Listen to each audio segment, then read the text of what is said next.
Ops! Bago natin basahin yan mga idol, ipapakita ko muna itong pako at puputulin ng ating, ayan mga idol, napakalupit niya. Wala siyang puti mga idol, ipapakita ko rin to. Isa, tignan natin kung gaano sila kaganda. Ayan.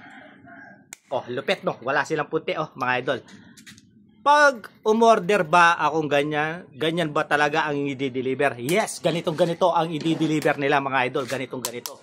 Isa nito mga idol is 189, dating 300 plus to. Ngayon, habang meron pang natitirang mga mura mga idol, habang nakasale pa sila, umabol na kayo. Tignan nyo sa Yellow Basket, mag-check out kayo. Ito naman, ang trabaho ng wire stripper, yan, ito. Ang trabaho naman ito is mambalat. Halimbawa, itong babalatin, tignan mo lang yung number dito, tsaka yung number nito, ipagtapat mo lang sila, idol, yan.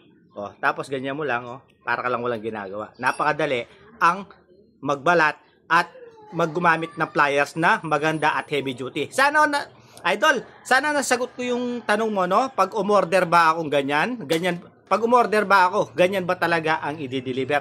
Yes, ganitong ganito po. Eto, mga idol. Basta sa Yellow Basket kayo umorder, wag sa iba, no? Dito lang, mga idol, para sigurado yung may di-deliver sa inyo. 2 to 3 days bago ma-deliver to sa inyo, mga idol. Napakalupit, napaganda. Kaya ngayon pa lang, mga idol, i-click mo na yung Yellow Basket, mag-check out ka na habang mura. Okay? Mga idol, magpa-flyer ka na rin. Yung maganda at kapag-ipaginabang at solid at napakalupit. Mga idol, i-click Yellow Basket, check out na. Check out na.